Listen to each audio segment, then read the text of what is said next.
नमस्कार, स्वागत आहे तुमचं आपल्या चॅनलमध्ये. आज मी बनवणार आहे भोपळा आणि काकडीचे खमंग धपाटे. त्यासाठी इथं मी साहित्य घेतलेलं आहे, ते किसून घेतलेलं आहे. त्यामध्ये लसूण, धने आणि जिऱ्याची पेस्ट करून मिक्स केलेली आहे. थोडेसे तीळ घेतलेले आहेत.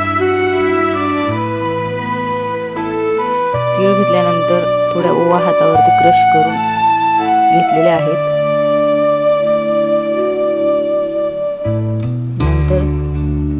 आपले रोजचे मसाले, हळद, लाल तिखट, मीठ चवीनुसार सगळं मी घेतलेलं आहे ते मिक्स करून.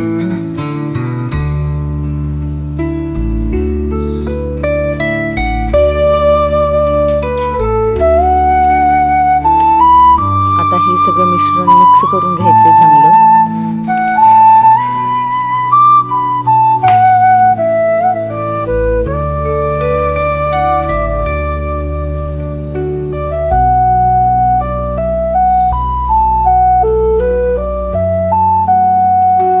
त्यामध्ये 2 माप ज्वारीचं पीठ, 1 माप गव्हाचं पीठ आणि अर्धा माप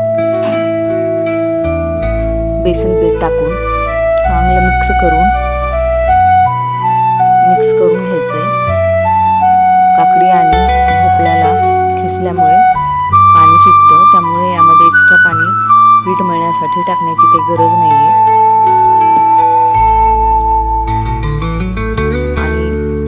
थोडंसं पाणी लागत असेल तर आपण वापरू शकतो. पिठाला सगळे मसाले चांगले मिक्स करून घासून घ्यायचे आहेत, जेणेकरून मिठाची आणि तिखट मीठ हळदची पूर्ण टेस्ट मिक्स होईल.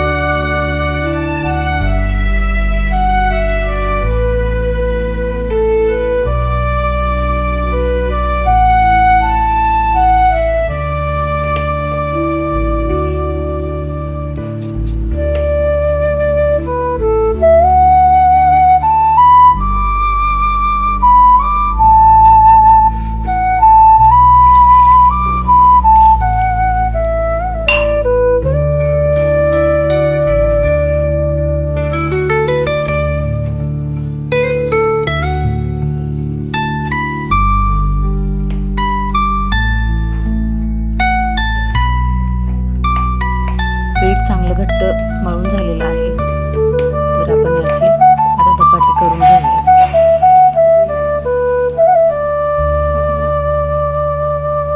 अशा प्रकारे याचे धपाटे करून घ्यायचे आहेत.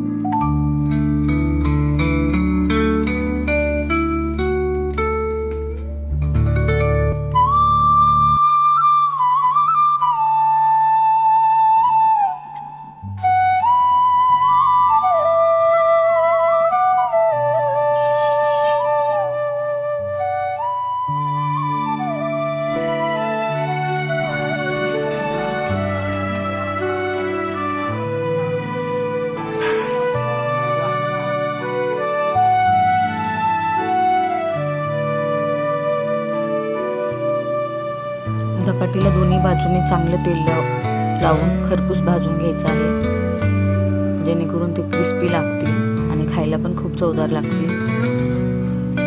अशा प्रकारे आपण घरी थोडीशी काकडी किंवा भोपळा आणि थोडी कोथिंबीर असेल तर अशा प्रकारे धपाटे तयार करू शकतो, जेणेकरून लहान लेकरांना भोपळ्याची भाजी आवडत नाही, काकडी पण खायला आवडत नाही. तर असं पिठामध्ये पूर्ण मिक्स करून पराठा टाईप किंवा मग धपाटे टाईप आपण असं करून खाऊ घातलं तर ते खूप आवडीनं खातील. हे खायला पण खूप चविष्ट आणि खमंग लागतं.